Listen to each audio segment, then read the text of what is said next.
பைபிளில் சொல்லியிருக்கு. அப்போஸ்தலர் 10ஆம் அதிகாரம் 38 ரொம்ப தெளிவாக நமக்கு இருக்கிறது.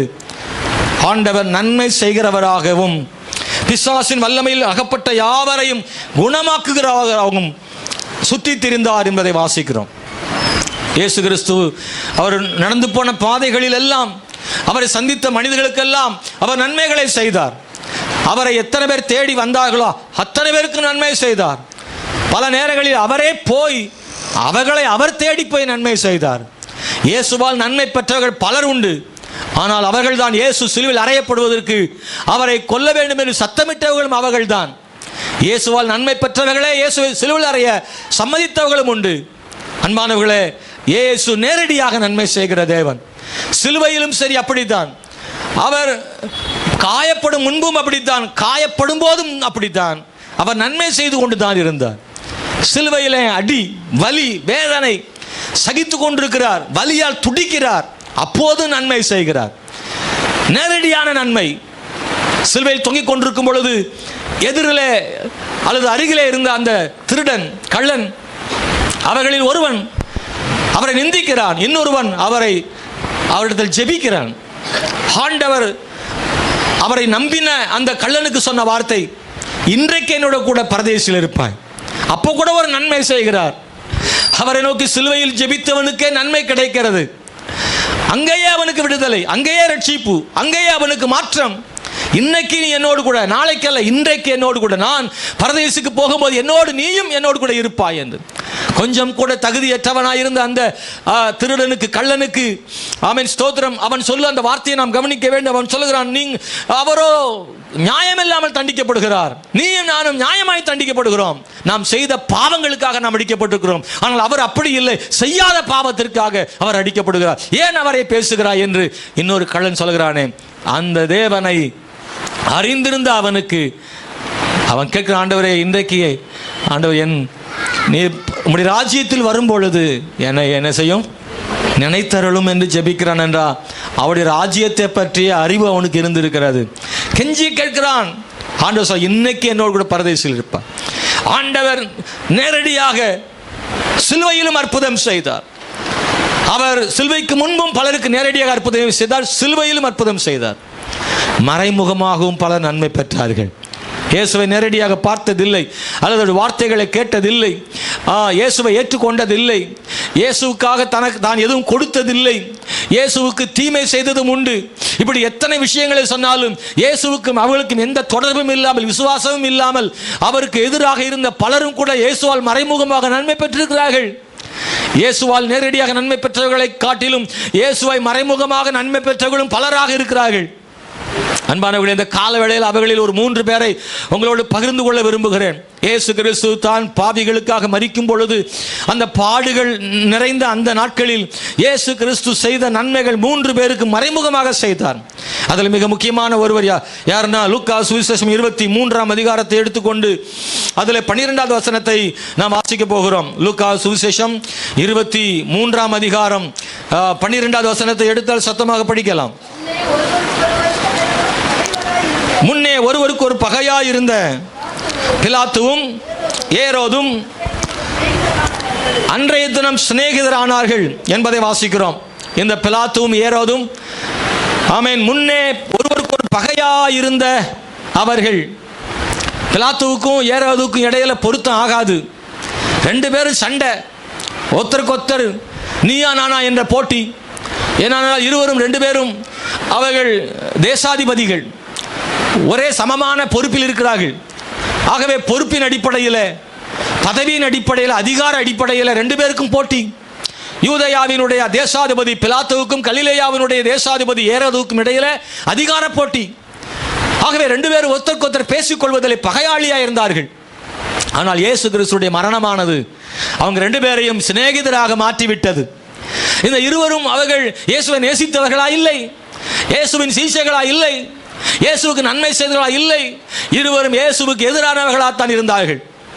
அன்பான கர்த்தருடைய பிள்ளைகளே, ஏரோது அவன் இயேசுவை தேடிக்கொண்டிருந்தான். ஒரு காலத்தில் இயேசு அவரை பார்க்க வேண்டும் என்று விரும்பினான்.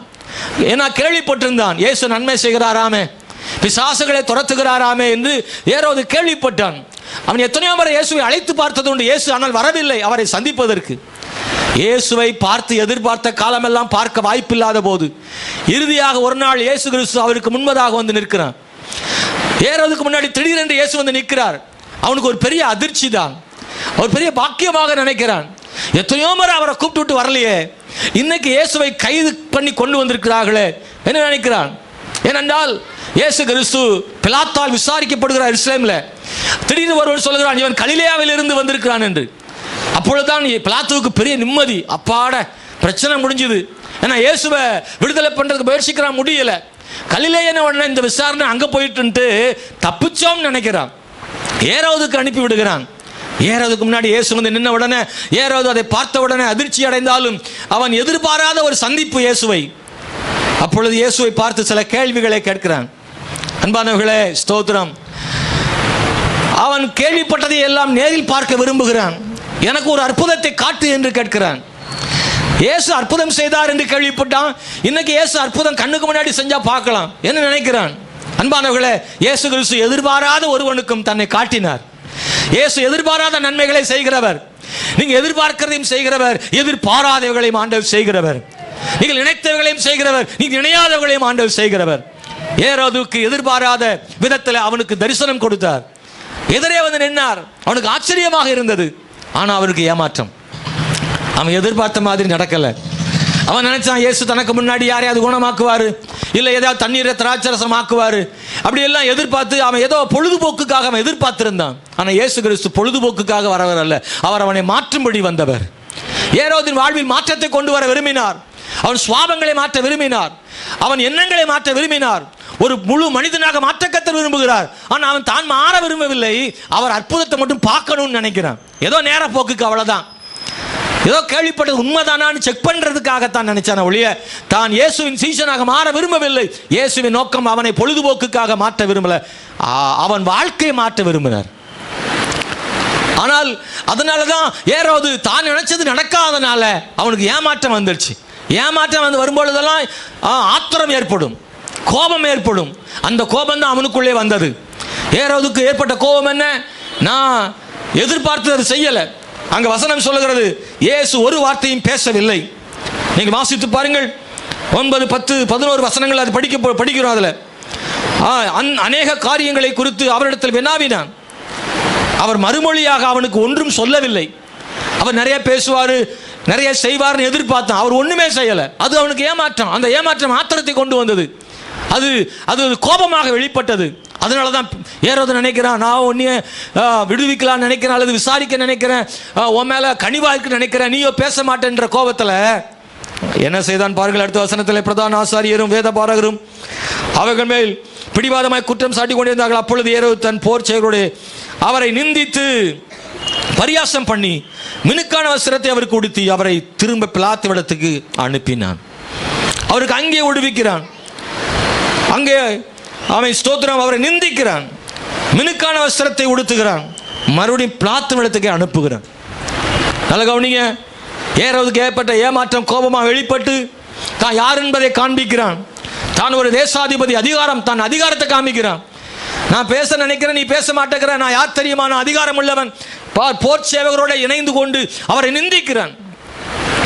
அன்பானவர்களை, இயேசு கிறிஸ்து ஒன்றும் பேசவில்லை. இன்னைக்கு கோபமும் ஆத்திரமும் மற்றவர்களுமே காட்ட தோன்றுகிறது. இந்த ஏரோது போல ஏசா கூட தனக்கு ஏற்பட்ட ஏமாற்றத்தாலே யாக்கோபை கொலை செய்வதற்கு திட்டமிட்டான். யாக்கோபை கொல்றதுக்கு ஏசாவுக்கு என்ன வருத்தம்? அவனுக்கு ஏற்பட்ட ஒரு ஏமாற்றம்.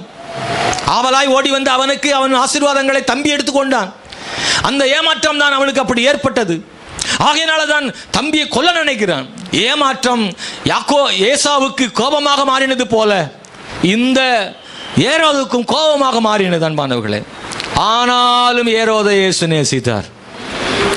ஏரோதுவே, நீ நினைக்கிற மாதிரி நான் உனக்கு அற்புதம் செய்யவில்லை தான், அதனால நீ ஏமாற்றம் அடைகிறாய் தான், அதனால என்னை நிந்திக்கிறாய் உன் வீரர்களோடு கூட, சோப்பான் அங்கே எனக்கு அனுபவித்து என்னை அவமானப்படுத்துகிறதாய் உண்மைதான், ஆனால் நான் உன்னை நேசிக்கிறேன், நேரடியாக இல்லாவிட்டாலும் உனக்கு மறைமுகமாக நன்மை செய்வதற்கு நான் ஆயத்தமாக இருக்கிறேன் என்று ஆண்டவர் ஏரோதுக்கு நன்மை செய்தார். கையை தட்டி கர்த்தரை ஸ்தோத்திரம் பண்ணலாம். அல்லேலூயா. ஏரோது ஏமாற்றம் அடைகிறான், இயேசுவை நிந்திக்கிறான். ஆனா நிந்திக்கிறவனுக்கு மறைமுகமானவர் அற்புதம் என்ன தெரியுமா? ஏரோதுவே, நீயும் பிலாத்துவும் ரொம்ப நாள் விரோதிகளா இருந்தீங்க, ஆனா என்னுடைய பாடுகள் நிமித்தமாக 2 பேரும் இணைக போகிறீர்கள். உறவுகளை புதுப்பிக்கிற தேவனாக இருக்கிறார். இங்கே நான் வாசிக்கிற பொழுது அன்பான கர்த்தருடைய பிள்ளைகளை பகைகளை மாற்றுகிறார். பிலாத்து ஏரோது கூட பேசியதில்லை, ஆனால் இயேசு கிறிஸ்துவை மூலமாக பிலாத்தும் ஏரோதும் பிராண சிநேகிதரை மாறி போனார்கள். எந்த அளவுக்கு அவர்கள் தூரமாக இருந்தார்களோ அந்த அளவுக்கு மிகவும் கட்டிப்பிடிக்கும் அளவுக்கு நெருக்கமாக மாறிவிட்டார்கள். தலைகீழ் மாற்றத்தை இயேசு உண்டாக்குறார். அது ஒரே நாளில் ஏற்படுகிறது. அது பெரிய ஆச்சரியமான ஒன்று. இதை கேட்கிற நம்முடைய பிள்ளைகளே, 180 டிகிரி முழுவதும் மாறி போனார்கள். முன்பு முகத்தை கூட பார்க்க விரும்பவில்லை, இப்பொழுது அடிக்கடி பேசிக்கொள்ளும் அளவுக்கு 2 பேர் இணைந்து விட்டார்கள். இதனால் இயேசுக்கு என்ன லாபம்? சேர்ந்து 2 பேரும் சிலுவையில் அறைய ஒப்புக் கொடுக்கிறார்கள், அவ்வளவுதான். இயேசுக்கு ஒரு லாபம் இல்லை. இயேசு தனக்கு லாபம் இல்லாவிட்டாலும் மற்றவர்கள் லாபத்தில் அக்கறை கொள்கிற ஆண்டவர் நம்முடைய தேவனாக இருக்கிறார். தனக்கு எந்த லாபமும் இல்லாவிட்டாலும், தனக்கு தீமையே ஏற்பட்டாலும் மற்றவருடைய நன்மையில அக்கறை செலுத்துகிற ஒரு ஆண்டவர் நம்முடைய ஆண்டவராக இருக்கிறாரு. 2 பேருக்கும் நன்மை செய்கிறது மூலமா அந்த 2 பேரும் தனக்கு ஏதாவது நன்மை செய்வாங்களான்னு இயேசு எதிர்பார்த்திருக்கிறாரா? இல்லை. ஏரோதை ப்ளீஸ் பண்ணி, பிலாத்துவை ப்ளீஸ் பண்ணி அவங்க 2 பேருக்கும் சாதகமாக ஏதாவது செய்து தான் சிலுவையில் அறையப்படாமல் காப்பாற்றப்படுவதற்கான வழி கிடைக்குமா என்று எதிர்பார்த்தாரா? இல்லை. நீங்கள் எப்படியான ஆளும் செய்தாலும் சரி, நான் சிலுவையில் அறையப்பட போவது உறுதி செய்யப்பட்ட ஒன்று, ஆனாலும் ஜனங்களுக்காக மரிக்க போகிறேன், எனவே உங்களுக்காக எதையும் செய்ய வேண்டியதில்லை, நீங்கள் இருவரும் சிநேகிதரானாலும் பரவாயில்லை, நான் கொல்லப்பட்டாலும் பரவாயில்லை, உங்களுக்கு மறைமுகமாக நன்மை செய்ய ஆயத்தமாக இருக்கிறேன்னு சொன்னார். இந்த இயேசு கிறிஸ்து அவர்களுக்கு மட்டுமல்ல, நமக்கும் இயேசு மறைமுகமாகவும் நேரடியாகவும் நன்மை செய்கிற தேவன். அவங்களுக்கு மறைமுகமாக தான், நமக்கு நேரடியாகத்தான். ஏனென்றால் விசுவாசியாதி அவர்களுக்கு மறைமுகமாக, விசுவாசிக்கிற நமக்கு நேரடியாகவே நன்மை செய்கிறார். பிலாத்து இயேசுவை நேசிக்கிறவனா? ஏரோது இயேசுவை நேசிக்கிறவனா?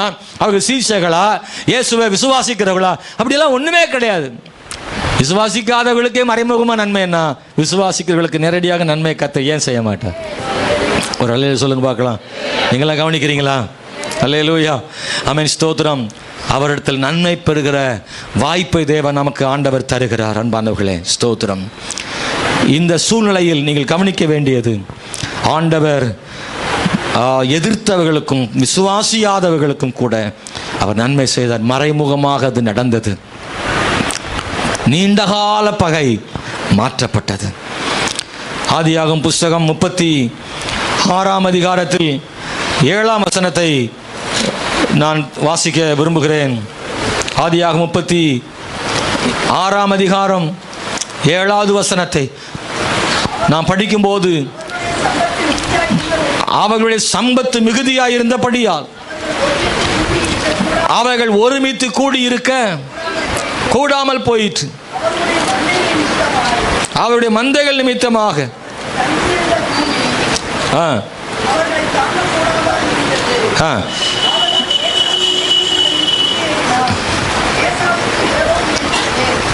ஏசாவுடைய வாழ்க்கையில் ஏமாற்றத்தால் ஏற்பட்ட ஆத்திரம், அங்கே பகை ஏற்பட்டது. ஏசா வெறுக்கப்பட்டவன் தான், ஏசா ஆண்டவருக்கு ரோதமானவன் தான். அது அந்நிய ஸ்திரீகளை திருமணம் செய்வது தன் பெற்றோர்களுக்கு பிடிக்காது என்று அறிந்து வேண்டுமென்றே அந்நிய பெண்களை திருமணம் செய்தான் ஏசா. இவ்வளவெல்லாம் செய்த ஏசா கூட அவனையும் கர்த்தர் என்ன செய்தாரு? ஆசீர்வதித்து பூமி தாங்கக்கூடாது இருக்கிற அளவுக்கு அவனை ஆசீர்வதித்தார். அப்படின்னா பாவம் செய்யலாமா நினைச்சிடக்கூடாது. இல்ல, இயேசு கிறிஸ்து மறைமுகமாகவும் நன்மைகளை ஆண்டவர் செய்கிறார் என்பதைக்கான ஒரு ஆதாரத்தை உங்களுக்கு சொல்ல விரும்புகிறேன். அன்பானவர்களே, பிலாத்துவும் ஏரோதும் சிலுவையிலே தொங்கின இயேசுவால் மறைமுகமாக நன்மையை பெற்றார்கள். இயேசு இல்லைன்னா இன்னும் அவங்க பகையாக தான் இருந்திருப்பாங்க. இயேசுவை ஏரோது சந்திக்காதிருந்தால் இன்னும் பகையா இருந்திருப்பார்கள். இயேசுவாலே இயேசுவின் மரணத்தால் இருவர் இணைக்கப்பட்டார்கள். இயேசு விசாரிக்கப்படுவதன் மூலமாக 2 பேர் இணைந்து கொண்டார்கள். பிலாத்து விசாரித்து, ஏரோது விசாரித்து, இந்த விசாரணையிலே இதுக்கு முன்னாடி எத்தனையோ கைதிகள் அப்படி விசாரிக்கப்பட்டிருக்க கூடும். ஆனால் அப்பொழுதெல்லாம் இணையாத இவர்கள் இப்பொழுது இயேசுவால் இணைக்கப்படுகிறார்கள். மற்றவர்களெல்லாம் ஒருவேளை இணைப்பை ஏற்படுத்தாமல் இருந்திருக்கலாம். ஆனால் இயேசு தேவனாகிய கர்த்தர் விசாரணையே ரெண்டு பகையாளிகளை இணைக்கும் அளவுக்கு ஆண்டவர் அற்புதம் செய்கிறவர், நன்மை செய்கிறவர். அதே நாளில் இருவரும் இணைந்து கொண்டார்கள். நம்முடைய வாழ்விலும் தேவன் நன்மை செய்யும் போது தலைகீழான மாற்றம் ஏற்படும். அல்லேலூயா. எதிராக ஆமென் ஸ்தோத்திரம் இருந்தவைகள் சாதகமாக மாறும்படி தேவன் கிருபை செய்கிறார். ஆண்டவர் மாற்றத்தை கொடுக்கிறவர். கையை உயர்த்தி ஆமென் அல்லேலூயா. அவராலே கொஞ்சம் கொஞ்சமாக அல்ல, ஒரே நாளில் முற்றிலும் மாறும்படி தேவன் கிருபை செய்வார். அல்லேலூயா. எதிராளி அட் அ டைமில் ஒரு நாளில் கூட மாற முடியும் அவர் நினைச்சாருன்னா. அப்படி தானே? ஸ்டெப் பை ஸ்டெப்பா அப்படிலாம் கிடையாது. லாபான் கொல்ல வந்தான் யாக்கோபை, ஆனால் ஒரே ராத்திரி தான், ஒரே இரவில் லாபான் மாற்றப்பட்டு ஆமென் ஸ்தோத்திரம் கற்களின் மேல் அமர்ந்து கொண்டு உடன்படிக்கை செய்யும் அளவுக்கு யாக்கோபோடு அவர் பெரிய நெருக்கத்தை கர்த்தர் கொடுத்துட்டார். ஒரே நாளில் மாற்றம். காரியம் இப்படி இருக்கிறதே, பகையாக இருக்கிறதே, போராட்டமாக இருக்கிறதே, பிரச்சனையாக இருக்கிறதே, வெறுப்பாக இருக்கிறதே, என்னை பகைக்கிறார்களே என்றெல்லாம் எண்ணுகிற தேவனுடைய பிள்ளைகளே, கர்த்தர் நினைத்தா உங்களுக்கு எதிரான பகைகளை எல்லாம் ஒரே நாளில் ஆண்டவர் மாற்றிவிட முடியும். ஆண்டவர் மறைமுகமாக அல்ல, நேரடியாக கர்த்தர் செய்ய முடியும். அவர் எல்லாவற்றையும் செய்ய வல்லவராக இருக்கிறார். இரண்டாவதாக மறைமுகமாக நன்மை பெற்ற ஒருவர் யார் தெரியுமா? லூக்கா சுவிசேஷம் 23ஆம் அதிகாரம் 25வது வசனம்.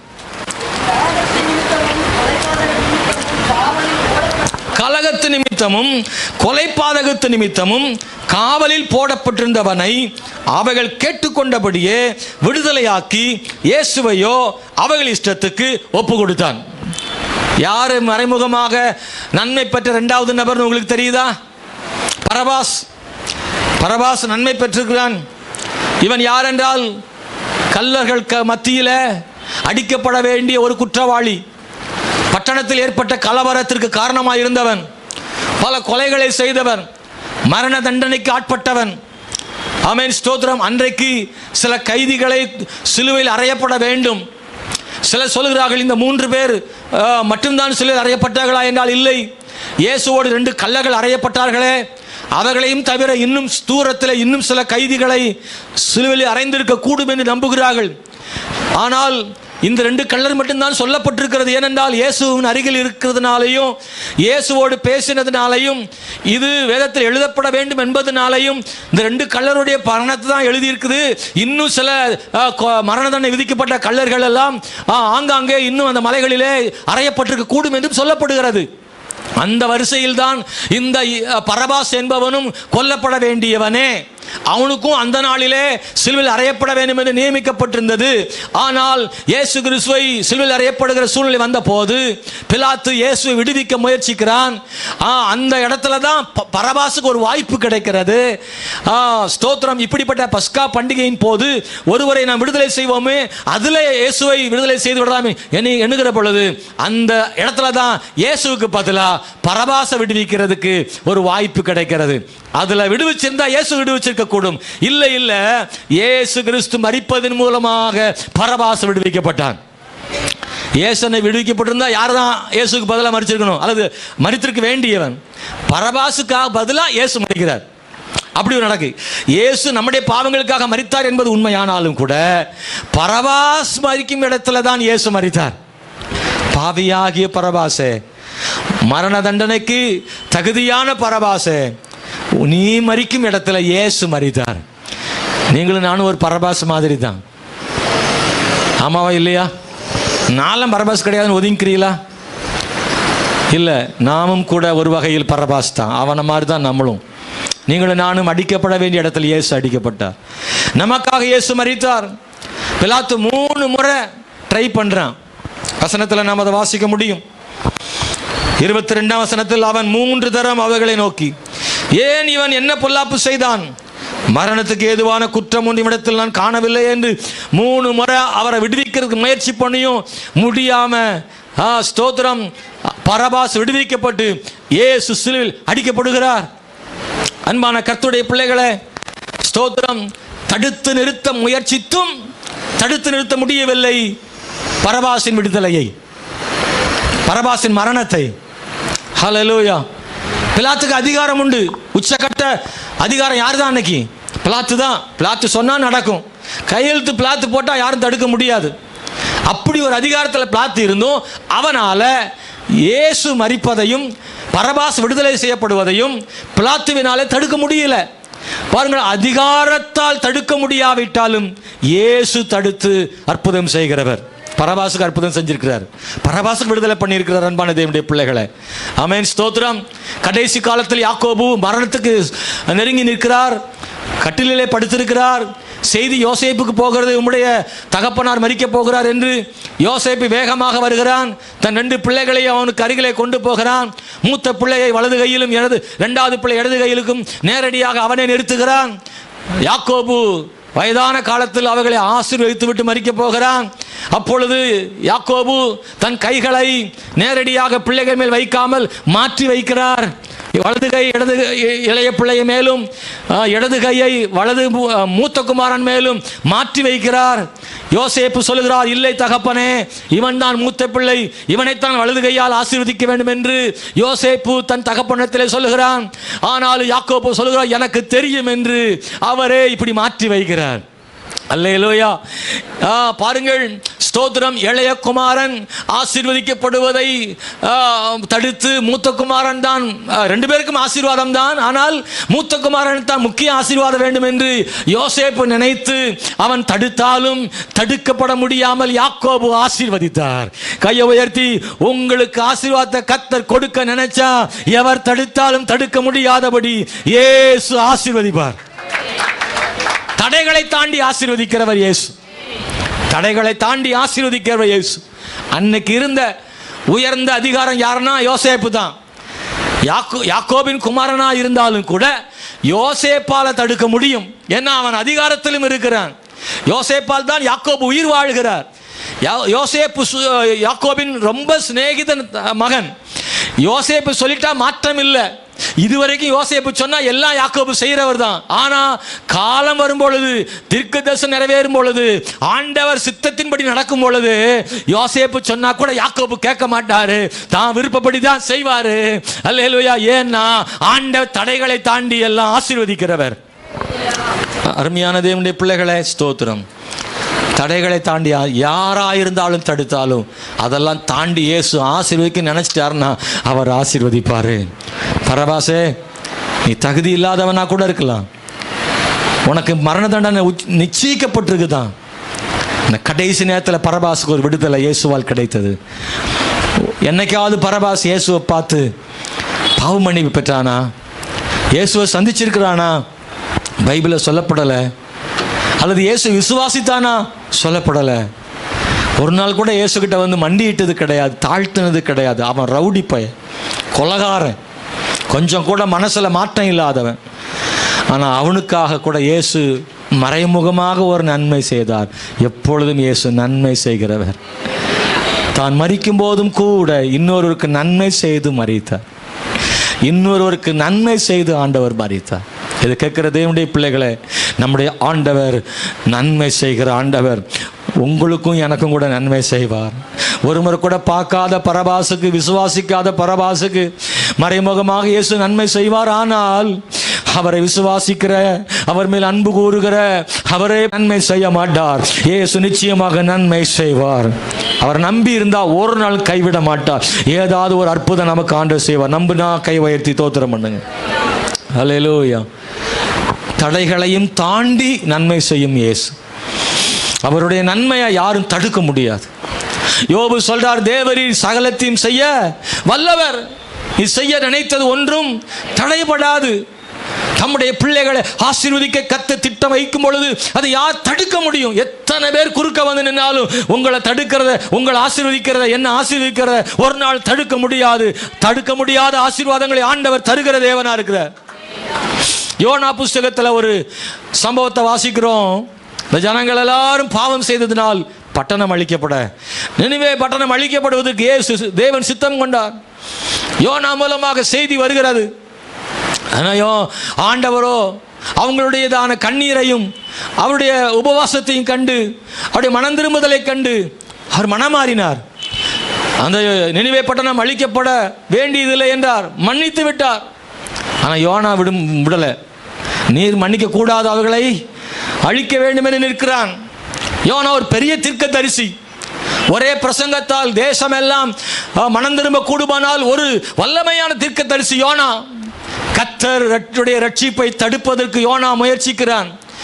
ஆண்டவரே, நீர் இந்த பட்டணத்தை சொன்னபடி தான் அழிக்க வேண்டும் என்று பிடியாக நிற்கிறான்.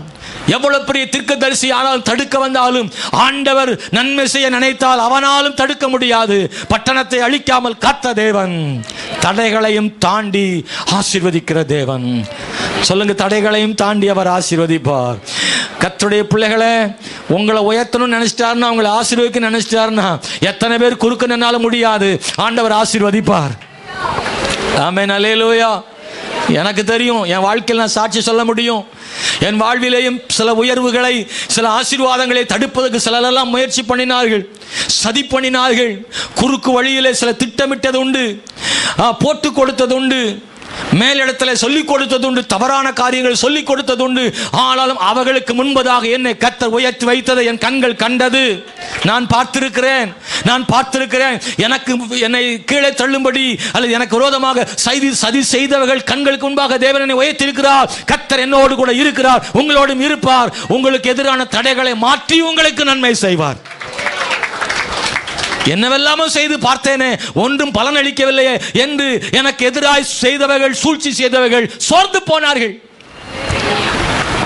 சத்துருக்களுக்கு முன்பதாக ஒரு பந்தி ஆயத்தப்படுத்துகிற தேவன், அவர் ஒரு நாளும் கைவிட மாட்டார். ஹல்லேலூயா. அன்பான தேவனுடைய பிள்ளைகளே, ஸ்தோத்திரம். கர்த்தர் செய்தது ஒரு நாளும் தடைப்படாது. தகுதி இல்லாதவனுக்கு அவர் செய்திருப்பாரானால் அவரையே சார்ந்திருக்கிற நமக்கு ஏன் செய்ய மாட்டார்?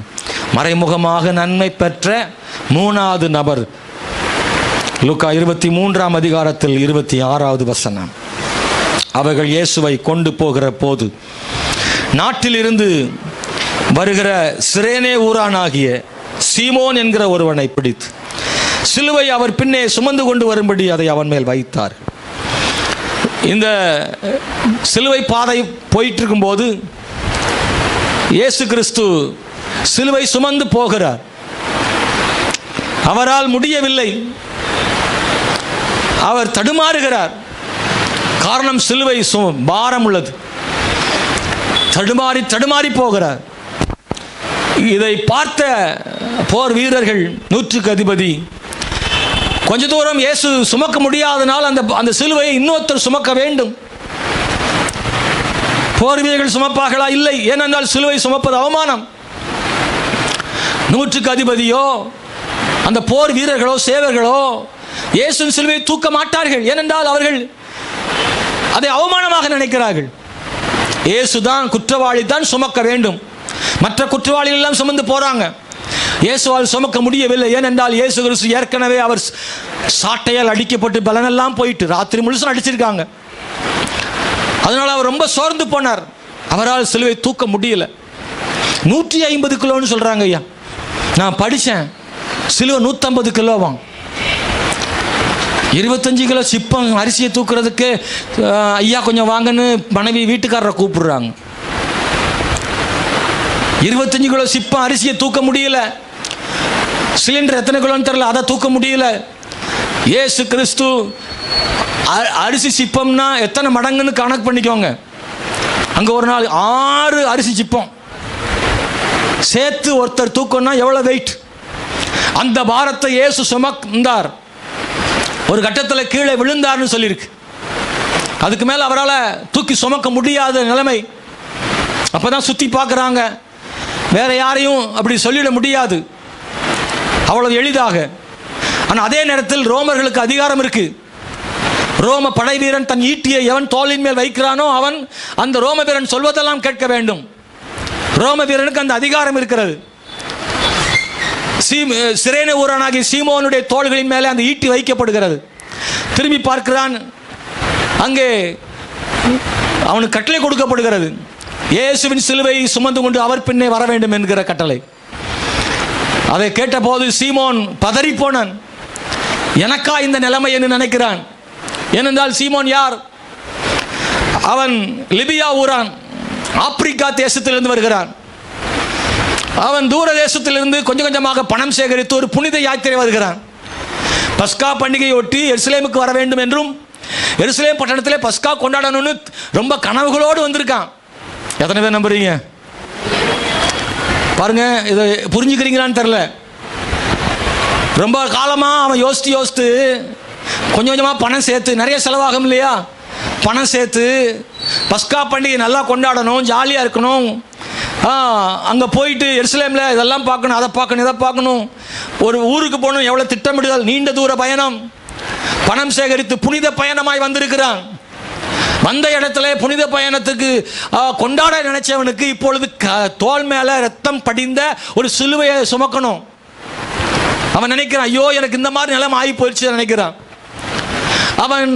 அவன் எதிர்பார்த்து வந்த கனவிலே மண் குழு விழுந்த மாதிரி நினைக்கிறான். என் கனவெல்லாம் போயிடுச்சு, என் கொண்டாட்டம் எல்லாம் போயிடுச்சு, இப்பொழுது இந்த சிலுவை சுமக்கிற யாரா இருந்தாலும் அவமானமாய் கருதப்படுவார்கள். இயேசு சிலுவை இவன் மேல் இருக்கும் பொழுது இவனைத்தான் பார்க்கிறார்கள். இவன் இயேசுவின் சிலுவை சுமந்தால் இவனையும் இயேசுவை போல அவமானப்படுத்துவார்கள். இயேசுக்கு என்ன அவமானமோ அத்தனை அவமானம் இவன் மேல் விழும். சுற்றி நின்று வேடிக்கை பார்க்கிற அத்தனை கூட்டமும் இவனை பார்க்கிறது. ரொம்ப நீட்டா ட்ரெஸ் பண்ணி வந்தவன் மேல இப்பொழுது இரத்தக்கரைகள். சுமக்க முடியாத பாரத்தை இவன் சுமக்கிறான். அவமானமா நினைக்கிறான். அவமானம் வரும்போது நமக்குள்ள தோன்ற எண்ணம் தாழ்வு மனப்பான்மை. ஏன் எனக்கு இந்த மாதிரி வருது? சீமோனும் நம்ம போலதானே நினைச்சிருப்பான். ஏன் எனக்கு இந்த நிலைமை? நான் ஆப்பிரிக்காவில் வந்ததுனால கருப்பா இருக்கிறேன்னு என்னைய சுமக்க வச்சுட்டாங்களோன்னு நினைச்சிருக்க கூடும். இல்லை நான் வெளியூர்காரனா இருக்கிறதுனால எனக்கு இந்த நிலைமையா? எத்தனை பேர் நிற்கிறாங்க, அவங்களுக்கெல்லாம் இதை கொடுக்காம என்னைய கூப்பிட்டு கொடுக்குறாங்களே, நான் மட்டும் ஏன் இப்படி பாடுபடணும்? ஏன் இந்த பிரச்சனை எனக்கு? நம்ம வாழ்க்கையிலும் பல நேரங்கள் அந்த கேள்வியை கேட்டிருக்கோம். எத்தனை பேர் நல்லா இருக்கும் போது எனக்கு ஏன் கஷ்டம், எனக்கு ஏன் இந்த பிரச்சனை, ஏன் எனக்கு இந்த அவமானம்னு கேள்வி கேட்டிருக்கீங்களா? முறுமுறுத்தல் கூட அவனுக்கு வந்திருக்க கூடும். தேவனுடைய பிள்ளைகளை அவமானமாக நினைச்சு அதே சிலுவை அவனுக்கு மகிமையாக மாறி போனது. ரெண்டு கையை தட்டி கர்த்தரை தோத்திரம் பண்ணுங்க. எதை அவமானமாக நினைத்தானோ, எதை பாடாக நினைத்தானோ, எதை பிரச்சனையாக நினைத்தானோ, எனக்கு ஏன் இந்த துன்பம் என்று நினைத்தானோ, அதுதான் அந்த சிலுவை தான், அவமானம் நினைச்ச அந்த சிலுவை தான் அவன் வாழ்க்கையில பெரிய உயர்வை கொண்டு வந்தது. அல்லேலூயா. தேவனுடைய பிள்ளைகளே, ஸ்தோத்திரம். நம்முடைய வாழ்க்கையிலும் கூட நாம் எதிர்பார்த்த மாதிரி நடக்காம சில நேரம் எதிர்பாராத சிலது நடந்துச்சுன்னா கவலைப்படாதீங்க. தேவனாகிய கர்த்தர் எதிர்பாராத விதத்தில் நமக்கு நன்மை செய்ய போதுமான தேவனாயிருக்கிறாரு. நீங்க சொல்லலாம், நிறைய நேரம் அப்படித்தான் பாஸ் நடக்குது, நான் எதிர்பார்த்ததே நடக்க மாட்டேங்குது, நான் எதிர்பாராதான் நடக்கு. இது நடந்துட்டா எனக்கு பிரச்சனை தீர்ந்துடும், இந்த ஒன்று முடிஞ்சிட்டா என் வாழ்க்கையில் ரிலீஃப் ஆகிடுவேன், இந்த காரியம் மட்டும் சக்ஸஸ் ஆகிட்டுனா என் பிரச்சனைலாம் அன்னையோடு முடிஞ்சிடும், எனக்கு ஒரு பெரிய எதிர்காலம் கிடைச்சிரும்னு நான் எதிர்பார்த்திருந்தேன், எல்லாம் போச்சு அப்படின்னு நினைக்கிற தேவனுடைய பிள்ளைகளை, நீ எதிர்பார்த்தது நடக்காம போனா கவலைப்படாதீங்க. நீ எதிர்பாராத ஒரு பெரிய ஆசீர்வாதத்தை ஆண்டவர் தர முடியும் நம்புறீங்களா? தர முடியும் நம்புறீங்களா? நான் நினைக்காத ஒரு ஆசீர்வாதத்தை ஏற்ற வேளையில் எனக்கு தருவார் நம்புறீங்களா? நீ நம்புறீங்க, விசுவாசத்தோடு கர்த்தருக்கு ஸ்தோத்திரம் பண்ணுங்க. நான் நினைக்காத வகையில் கர்த்தரனை ஆசீர்வதிப்பார் நம்புறேன். சீமோனே, நீ நினைச்ச மாதிரி பஸ்கா கொண்டாட்டம் உனக்கு கிடைக்கல, அவமானம் வந்திருக்கலாம், நினைச்சதுக்கு மாறா நடந்திருக்கலாம். ஆனா நீ சுமந்த சிலுவை சாதாரணமானதல்ல, இயேசுவின் சிலுவை. சீமோன்ட்ட சொல்லி இந்த சிலுவை இயேசு சுமக்க முடியலப்பா, கொல்கத்தா மலை கொண்டு வந்துருன்னு சொல்லியிருந்தா கூட அவன் கொண்டு வந்திருப்பான். ஆனா அப்படி கொண்டு வரக்கூடாது, சுத்தி கித்திலாம் போகக்கூடாது, இவர் பின்னாடியே தான் போகணும். அதுதான் அவமானம். அவனு சொல்லியிருந்தானா இந்த கூட்டத்தை விட்டுட்டு எங்கேயாவது குறுக்கு வழியில் யாருக்கும் தெரியாம தூக்கி கொண்டு போய் அங்கே வச்சுட்டு வந்திருப்பான். ஆனால் அப்படிலாம் இல்லை, இயேசு பின்னாடியே போனோம், மெதுவா போனோம், எல்லாரும் பார்த்து அவமானப்படுத்துகிற மாதிரி போனோம். அப்படியே ஃபாலோ பண்ணிட்டு இயேசுவை பின்பற்றி சிலுவை சுமப்பது. வெறும் சிலுவை சுமந்து போ சொல்ல, இயேசுவின் பின்னே போக வேண்டும். அந்த வசனத்தில் அப்படித்தான் இருக்கு. அவர் பின்னே, ஆமென், அவர் பின்னே சுமந்து கொண்டு வரும்படி அதை அவன் மேல் வைத்தார்கள். ஹல்லேலூயா. சும்மால பின்னே சிலுவை சுமந்து போவது நம்முடைய விசுவாச வாழ்க்கையில் அதுதான் நம்ம செய்துட்டு இருக்கோம். இயேசுவின் பின்ன தானே சிலுவை சுமக்கிறோம், ஏன்னா அவர் பின்னாடி தானே போறோம். இயேசுவின் பின்னே சிலுவை சுமந்து போறதுனால தானே உலகம் நம்மளை பார்த்து அவமானமா நினைக்கி. எத்தனை உலகத்தில் என்னெல்லாமோ செய்யறான்னு அவனெல்லாம் அவமானம் பார்க்கல. இயேசு பின்னாடி சிலுவை சுமக்கிறது அவமானம் பார்க்குது. ஃபுல் லோடு தண்ணியை போட்டு ரோட்டில் கிடக்கவனு கூட மதிப்பளிக்கும் இந்த உலகம். குடிகாரனை கூட இந்த உலகம் மதிக்குது. ஆனா இயேசுவின் பின்னே சிலுவை சுமந்து போகிற ஒருவன் இந்த உலகம் அவமானமா பார்க்குது. இந்த உலகம் பேசுது, என்னமோ நம்ம கெட்டு போன மாதிரி நினைக்குது. இல்லை, இது அழிவுக்கான பாதை அல்ல, இது வாழ்வுக்கான பாதை. கிறிஸ்துவ வாழ்க்கை வாழ்வுக்கான பாதை, நித்திய ஜீவனுக்கான பாதை. உலகம் இதை தப்பா பேசுகிறது, அவமானமா பேசுகிறது. அன்பானவர்களே, இது பாக்கியமானது.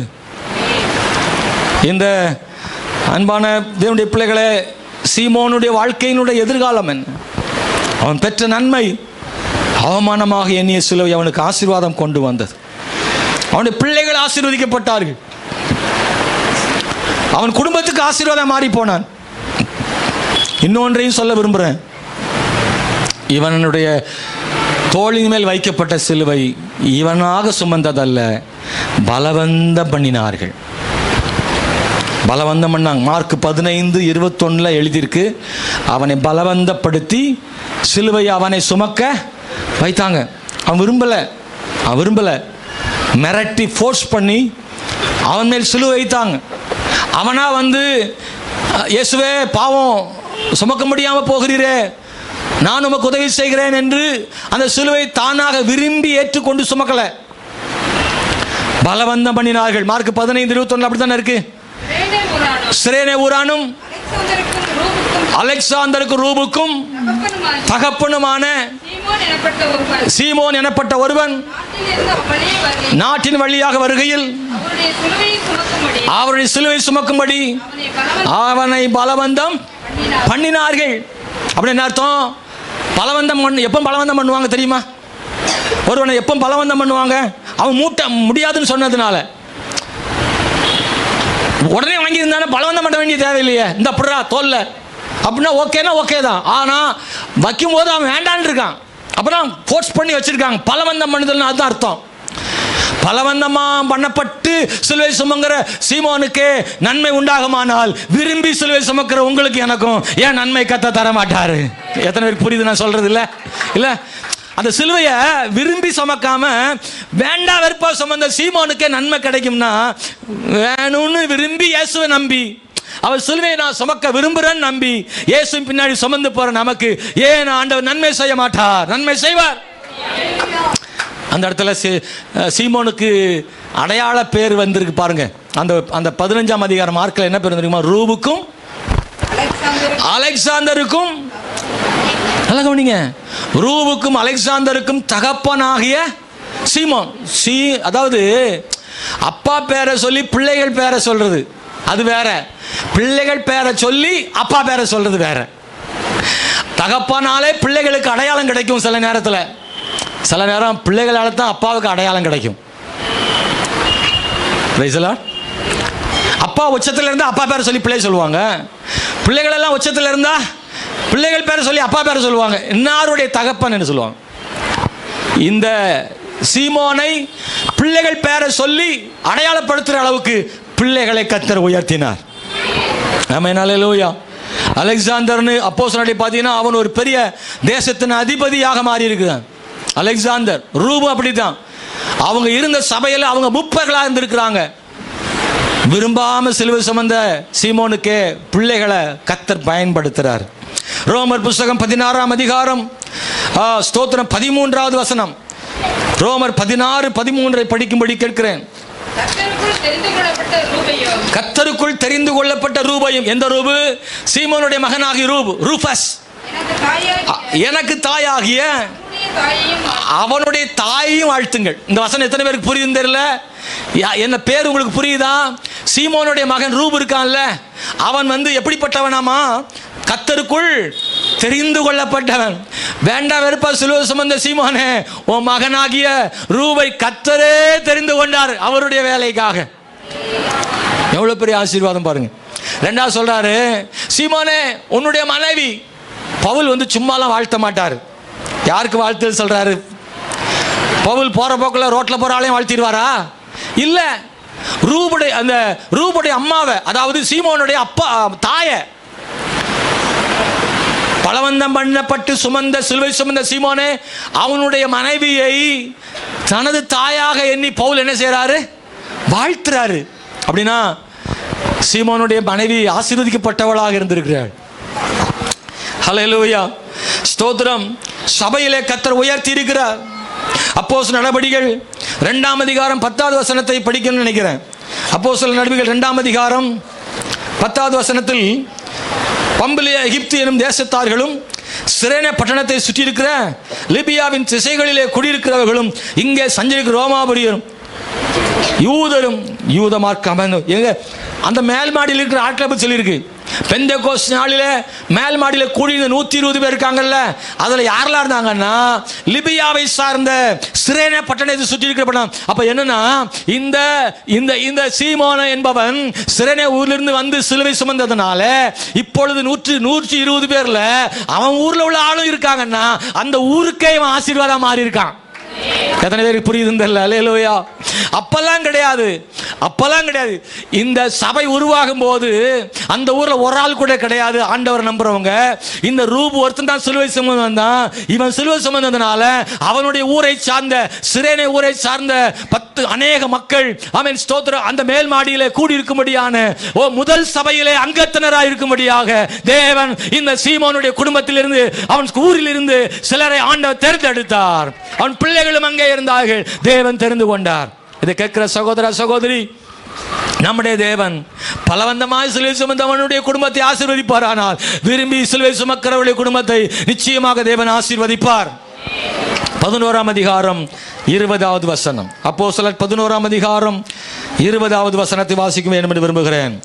அவர்களில் சீபுரு தீவாரும் சிரேனே பட்டணத்தாரும் ஆகிய சிலர் அந்தியோகியா பட்டணத்துக்கு வந்து கிரேக்கனுடைய பேசி கர்த்தராகிய இயேசுவை குறித்து பிரசங்கித்தார்கள்.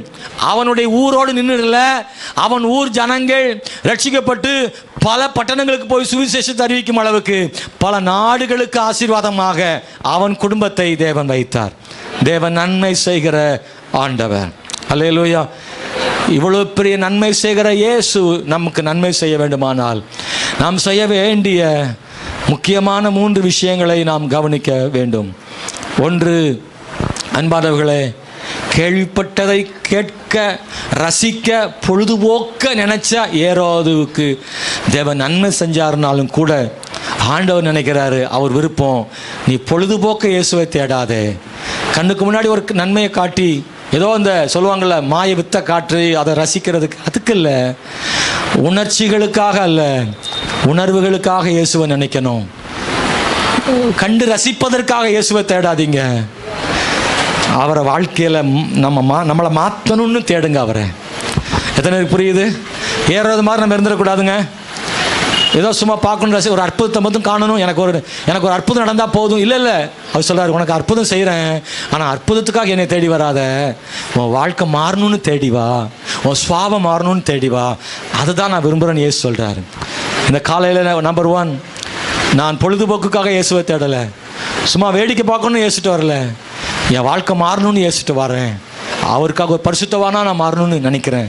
2, பிலாத்து மக்களை காரணம் காட்டி அவரை கொலை செய்துட்டான்.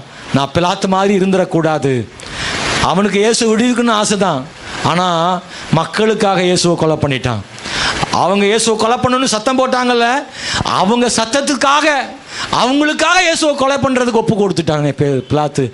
இல்லை, நான் அப்படி இருக்க மாட்டேன் பிலாத்து மாதிரி, எனக்கு என்ன தோணுதோ அதை இயேசுவுக்காக செய்வேன். எத்தனை பேர் சுற்றி நின்று என்னை அவமானப்படுத்தினாலும் என்னை ஃபோர்ஸ் பண்ணாலும் நான் ஒரு நாள் அவங்களுக்காக நான் செய்ய மாட்டேன். உலகத்துக்காக வாழ்கிறவன் அல்ல, நான் இயேசுவுக்காக வாழ்கிறவன். எத்தனை பேர் சொல்கிறீங்க அல்லேலூயா? என்னை பார்த்து உலகம் என்ன வேணாலும் சொல்லிட்டு போட்டுரும். ஆமென் ஸ்தோத்திரம். அவங்க என்ன பலவந்தம் பண்ணட்டும், அதிகாரம் பண்ணட்டும், இந்த உலகம் எத்தனை சத்தம் பண்ணட்டும், உலகம் என்ன கேலி கூத்தாக்கட்டும், அதை பற்றி கவலைப்படலை. என் மனசில் இயேசு நல்லவர்னு தெரியுது, வல்லவர்னு தெரியுது, இயேசுவுக்காக நிற்பேன், அவமானங்களை சகிப்பேன். பிலாத்து மாதிரி இருந்துட மாட்டேன். நான் மனுஷனுக்காக வாழ்கிற ஆள் இல்லை, இயேசுவுக்காக வாழ்கிற ஆள். எனக்கு நிறைய பேர் மக்களுக்காக வாழ்கிற, அவங்க நினைப்பாங்க, இவங்க சொல்லுவாங்க, அவங்க பேசுவாங்க, என்ன செய்வாங்களோ தெரியாது. ஐயோ வீட்டுக்காரர் என்ன சொல்லுவார், மனைவி என்ன சொல்லுவாங்க, சொந்தக்காரன் என்ன சொல்லுவான். இப்படி சொந்தக்காரனுக்கும் அடுத்தவனுக்காகவும் பயந்து வாழ்கிறவன் அல்ல கிறிஸ்தவன். எவன் என்ன சொன்னாலும் பரவாயில்ல, இயேசுவுக்காக நிற்பேன். நான் அடுத்த ஆளுக்காக வாழலைங்க, நான் இயேசுவுக்காக வாழ்கிறேன்.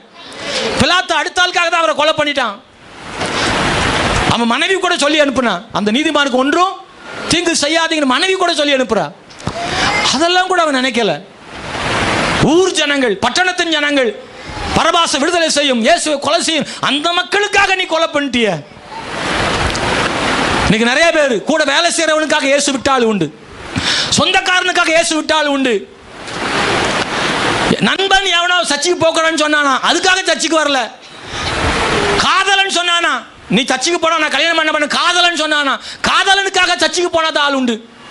காதலிக்காக யாரோ சொல்றான், நான் வேணும்னா சர்ச்சுக்கு போக கூடாது அப்படின்னு சொன்னதுக்காக, இல்ல இயேசு வேண்டாம் நீதான் வேணும்னு இயேசுவை தூக்கி போட்டுட்டு நண்பனை பின்பற்றி போன எத்தனை பேர் உண்டு. இயேசு வேண்டாம்னு லவ் பண்ணி கல்யாணம் முடிச்சால் இருக்கு. இல்ல நான் பிளாத்து மாதிரி கிடையாது, எவனுக்காக நான் வாழலை, இயேசுவுக்காக வாழ. எவன் என்ன சொன்னாலும் பிரச்சனை, சத்தம் கம்மியா தான் வருது பாருங்க. மற்றவங்களுக்காக நான் வாழலைங்க, சொல்லுங்க, மற்றவங்களுக்காக வாழல, நான் இயேசுவுக்காக வாழ்றேன். நம்பிக்கையா இருக்க முடியுமா? அதான் வைராக்கியம், இயேசுவுக்காக. அப்படி ஒரு வைராக்கியம் உள்ளவனுக்கு மறைமுகமாக அல்ல, நேரடியாக செய்வார் நன்மைகளை. கர்த்தர் நமக்காக ஒன்றை வைத்திருப்பாருங்க, நிச்சயமா சொல்றேன். ஹல்லேலூயா. அந்த வைராக்கியத்தினுக்கு இயேசு பார்க்கிறார். மூணாவது செய்ய வேண்டியது, நான் சீமோன மாதிரி பலவந்தத்துக்காக சுமக்கல, விரும்பி இயேசுவின் சிலுவையை சுமக்க விரும்புகிறேன். சிலுவை அவமான சின்னமாக தான் தெரியுது, ஆனால் பரவாயில்ல, இயேசு தூக்கின சிலுவையை நான் தூக்குறதுல என்ன இருக்கு? அவரே அந்த அவமான சிலுவையை தூக்கும் போது நான் சுமந்தா என்ன? நான் அவமான சிலுவையை சுமக்கிறது எனக்கு கஷ்டமாக தான் இருக்கு. ஆனால் ஒன்றுமே செய்யாத ஒருத்தர் சிலுவை அவமான சிலுவையை சுமக்கும் போது பாதியாக நான் சுமந்தா என்ன அர்த்தம்? என்ன பிரச்சனை இல்லை? பரிசுத்தரே அவமான சிலுவை சுமக்கும் போது பாதி அவமான சிலுவை சுமந்தா என்னங்க கஷ்டம்? ஒன்றும் பிரச்சனை இல்லைங்க. ஹல்லேலூயா. வெறும் சிலுவையை தான் நான் சுமக்கக்கூடாது, இயேசுவின் சிலுவை, எனக்கு தந்த சிலுவையை நான் சுமக்கலாம். நான் சும்மா சிலுவை சுமந்து நடந்துடக்கூடாது, அவர் பின்னே சிலுவை சுமந்து நடக்கணும். நான் தன்னந்தனியாக சிலுவை சுமந்து நடந்தால் அது எனக்கு கஷ்டம். அவர் பின்னாடியே சிலுவை தூக்கிட்டு போனால் கொஞ்ச நேரத்தில் அவர் என்ன செய்கிறார் தெரியுமா? குடுமகனே, என் சிலுவை நானே சுமந்துக்கணும், அவரே வாங்கிக்கிட்டாரு. சீமான் கொல்கத்தா வரைக்கும் சுமக்கலைங்க, கொஞ்சம் தூரம் தான் சுமந்தான். இயேசு மறுபடியும் வாங்கிட்டாரு. நம்முடைய பாரத்தை மாற்றிக்கிறதுக்கு அவர் இருக்காரு. இயேசு நம்முடைய பாரத்தை மாற்றிக்கிடுவார். வேண்டாம் மகனே, போதும், நான் சுமக்கிறேன். அவருடைய சிலுவை சுமப்பதற்கு ஒருவன் முன் வருவானால் அவன் பாரங்களை பரிமாறிக்கொள்வதற்கு இயேசு ஆயத்தமாக இருக்கிறார். கண்களை மூடி ஜெபம் பண்ண போகிறோம். இன்னைக்கு இந்த மத்தியான வேளையில் இன்னும் ஒரு 10 நிமிடத்தில் நாம் முடித்து விட போகிறோம். ஹல்லேலூயா. சின்சியராக எல்லாரும் ஆண்டவர் சமூகத்தில் ஜெபம் பண்ண போகிறோம்.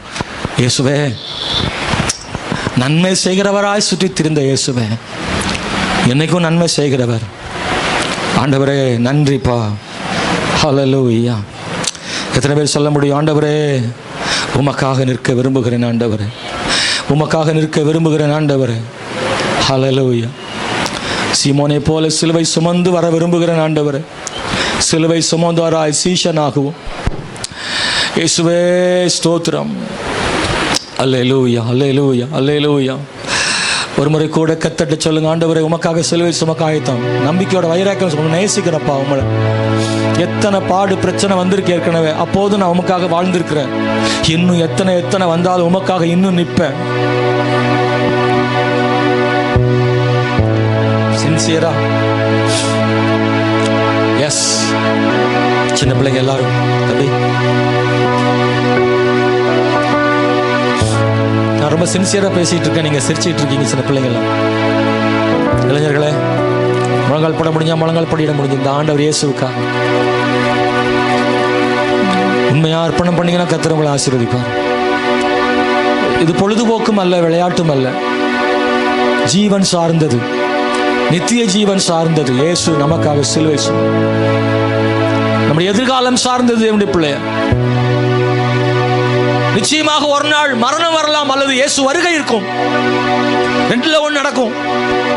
ஆனா ஒன்று நிச்சயம், நம்முடைய வாழ்வு முடிவு அல்ல. இயேசுவோடு நிச்சயமா வாழ்கிற வாழ்க்கை என்று ஒன்று இருக்கிறது. நித்திய ஜீவனை இயேசு சிலுவையில் சம்பாதித்தார். ஒரு அர்ப்பணத்தோடு இயேசுவிட்ட ஜெபம் பண்ணுங்க, ஒரு அர்ப்பணத்தோடு ஜெபம் பண்ணுங்க. அவருடைய கைகளில் ஆணி, கால்களில் ஆணி. முட்டி போட முடியல உட்காந்துக்கும், முட்டி போட முடியல உட்காந்துக்கும், கால் வலிச்சதுன்னா உட்காந்துக்கும், கால் வலிச்சதுன்னா உட்காந்துக்கும். ஆனால் உண்மையாக ஜெபம் பண்ணு. உன்னால் முடியல, கால் வலிக்கணும், முட்டி போட உட்காந்துக்கும். ஆனால் ஆண்டோட சின்சியராக ஜெபம் பண்ணு. இயேசுவே, கண்கள் மூடி கையை உயர்த்தி என் பாவங்களை மன்னியும். அவர் அடிக்கப்படுறதுக்கு நீங்களும் ஒரு காரணன்றதை மறந்துடக்கூடாது, நானும் ஒரு காரணன்றது மறந்துடக்கூடாது. எவ்வளவு கொடுமையான மரண தண்டனை இயேசுவுக்கு. ஒன்றும் செய்யாதவர், தப்பிக்கொள்ள வழி உண்டு, ஆனால் தப்பவில்லை. நமக்காக அவர் ஏற்றுக்கொண்டார். ஜீசஸ் லார்ட், ஹalleluya. ஓ ரதர ஷந்தன கபோனியாத்தன ஷபனதரமோனி. இயேசுவே, எத்தனை விதங்களில் தடை வந்தாலும் எங்களை திசை மாற்றுகிற, எங்களை அவமானப்படுத்தி ஓட்டத்தை நிறுத்துகிற, இயேசுவுக்கு வாழ விடாம தடுக்கிற எத்தனை எத்தனை போராட்டம் பிரச்சனை வந்தாலும் அப்பா, கடைசி வரைக்கும் நான் ஓடி முடிக்க வேண்டும் ஆண்டவருக்காக. இறுதி வரைக்கும் ஓடி முடிக்க வேண்டும்.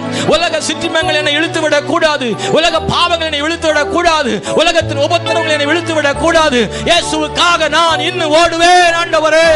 கையில பணம் இல்லாட்டாலும் உமக்காக ஓடுவேன் ஆண்டவரே. எத்தனை பேர் என்ன பேசினாலும் ஓடுவேன் ஆண்டவரே. ஓ, சொந்த பந்தம் எதிர்த்தாலும் உமக்காக ஓடுவேன் ஆண்டவரே. ஏனென்றால் எல்லாரை விட நீர்தான் எனக்கு முக்கியம். எல்லாவற்றை விட நீர்தான் முக்கியம், எல்லாரை விட நீர்தான் முக்கியம் ஆண்டவரே. நான் உம்மை விட்டு பிரிந்து போவதால், உம்மை விட்டு விடுவதால் உம்மை அவமானப்படுத்த மாட்டேன், உம்மை கோபப்படுத்த மாட்டேன், உம்மை வேதனை அடைய செய்ய மாட்டேன். எல்லாரும் ஆண்டவரே விலகினாலும் நான் உம் அருகிலேயே தொடர்ந்து நிற்பேன் ஆண்டவரே. சொந்தம் பந்தங்கள் சொல்லால் கொல்லலாம், சொந்தம் பந்தங்கள் சொல்லால் கொல்லலாம், மாற்றோர் சதி செய்து மதிப்பை கெடுக்கலாம், மாற்றோர் சதி செய்து மதிப்பை கெடுக்கலாம். அவருக்காகவே அனைத்தும் இழந்தாலும் அதை மகிமை என்றெண்ணிடுவே. அவருக்காகவே அனைத்தும் இழந்தாலும் அதை மகிமை என்றெண்ணிடுவே. ஹல்லேலூயா, hallelujah, hallelujah, hallelujah, hallelujah, hallelujah, hallelujah, ஹல்லேலூயா. சிலுவை சுமந்தோராய் சீஷனாகுவோம், சிலுவை சுமந்தோராய் சீஷனாகுவோம், வாழ்விலும் தாழ்மை தரிப்போம், நிந்தை சுமப்பேனும் சந்தோஷம் கொள்வோம், சிந்தை வாழ்விலும் தாழ்மை தரி. நிந்தை சுமந்தாலும், நிந்தை சுமந்தாலும் சந்தோஷம் கொள். இயேசு தாங்குவா சொல்லுவோம், இயேசு தாங்குவா, அவரே சுமப்பார், ஒரு போதும் கைவிடவே மாட்டார். இயேசு தாங்குவா சொல்றீங்களா? அவரே சுமப்பார், ஒரு போதும் கைவிடவே மாட்டார். ஹல்லேலூயா, ஹல்லேலூயா, ஹல்லேலூயா, ஹல்லேலூயா, ஹல்லேலூயா. எத்தனை பேர் கை தட்டி ஆண்டவரை பாடி உயர்த்தி சொல்லுங்க, ஹல்லேலூயா, ஹல்லேலூயா. என்னை விட்டு என் கண்ணை அகற்றிடேன், என்னை விட்டு என் கண்ணை அகற்றிடேன், வாழ்வை குப்பையாய் எண்ணுகிறேன், மண்ணின் வாழ்வையும் குப்பையாய் எண்ணுகிறேன். என்னின் வார்த்தைக்கு என்னை தருகிறேன், உண்மை உள்ளவன் என்று அழைப்பேன். வார்த்தைக்கு என்னை தருகிறேன், உண்மையுள்ளவன் என்று அழைத்தேன். ஹல்லேலூயா, ஹல்லேலூயா.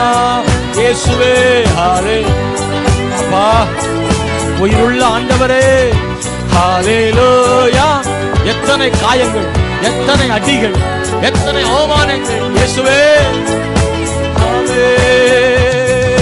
வாழ்வும் இயேசுவே, சாகும் லாபமே.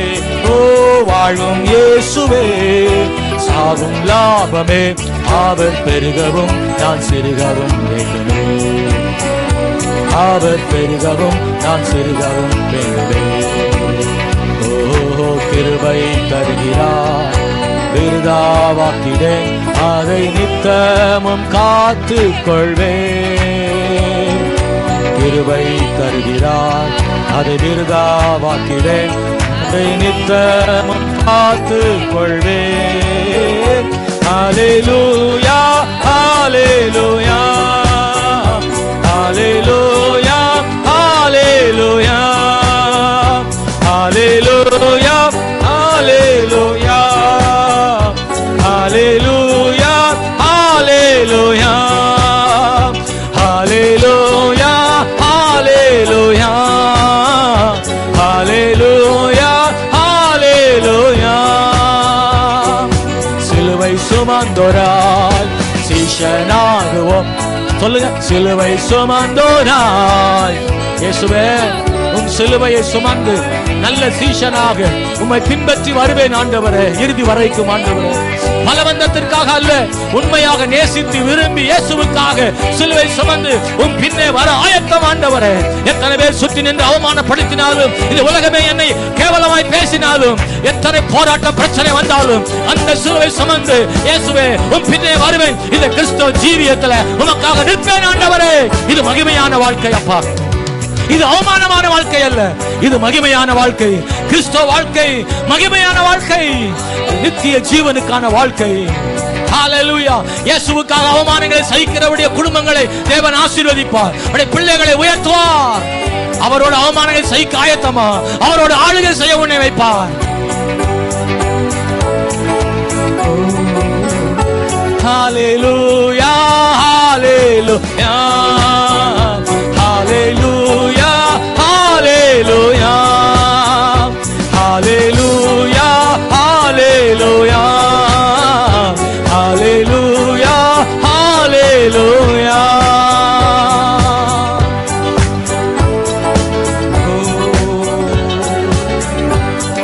S amen. ஆண்டவரே, இந்த கால வேளையில எங்களை தாழ்த்துறோம், வெறுமையாக்குறோம். உங்க வசனத்துக்கு எங்களை ஒப்பு கொடுக்கிறோம் ஆண்டவரே. உங்க கிருபை எங்களோடு கூட இருப்பதாக ஆண்டவரே. தேவனே, நன்றியோடு ஸ்தோத்திரிக்கிறோம். இந்த கால வேளையில் உங்களுடைய சமூகத்தில் எங்களை அர்ப்பணம் செய்கிறோம். கிருபை பாராட்டுங்க. நாங்கள் எல்லாரும் ஆண்டவரே சிலுவை சுமந்து உம்மை பின்பற்றி வர எங்களை முழுமையாக அர்ப்பணிக்கிறோம் ஆண்டவரே. மறைமுகமாகவே பலருக்கு நன்மை செய்தவர், எங்களுக்கு நேரடியாக நன்மை செய்ய முடியும் ஆண்டவரே. நீர் நன்மை செய்கிறவர், ஒரு நாளும் எங்களுக்கு தீமை செய்வதில்லை. கிருபை தாரும், ஆசீர்வதியும். வந்த யாவர் மேலும் உடைய கிருபை இருக்கட்டும். விசுவாசத்தில் ஊன்ற கட்டப்பட்டு இந்த உலகத்துக்கு சாட்சியாக நிற்கட்டும். பரிசுத்தமான ஒரு வாழ்வு, மாய்மாலமற்ற வாழ்வு, உண்மையாய் கிறிஸ்துவுக்காக வாழ பண்ணும். உலகத்தோடு உலகமாய் பின்னி பிணைந்து ஒரு நடிப்பின் வாழ்க்கை வேண்டாம் அப்பா. நீர் பார்க்கிறீர் என்ற உணர்வு எப்பொழுதும் இருக்கட்டும். இயேசுவை சபிக்கவும் சத்தியம் பண்ணவும் தொடங்கின அவனை நீர் எங்கேயோ இருந்து உற்று பார்த்தீர். அவன் மனம் கசந்து அழுதான். நீர் எங்களை கவனித்துக் கொண்டுதான் இருக்கிறீரானப்பா. ஒவ்வொருவரும் செய்கிற தவறுகளை எல்லாம் நீர் காண்கிறீரப்பா. மன்னிங்க, உமக்காக வாழ பண்ணுங்க. இயேசுவின் நாமத்தில் ஜெபிக்கிறோம் நல்ல பிதாவே.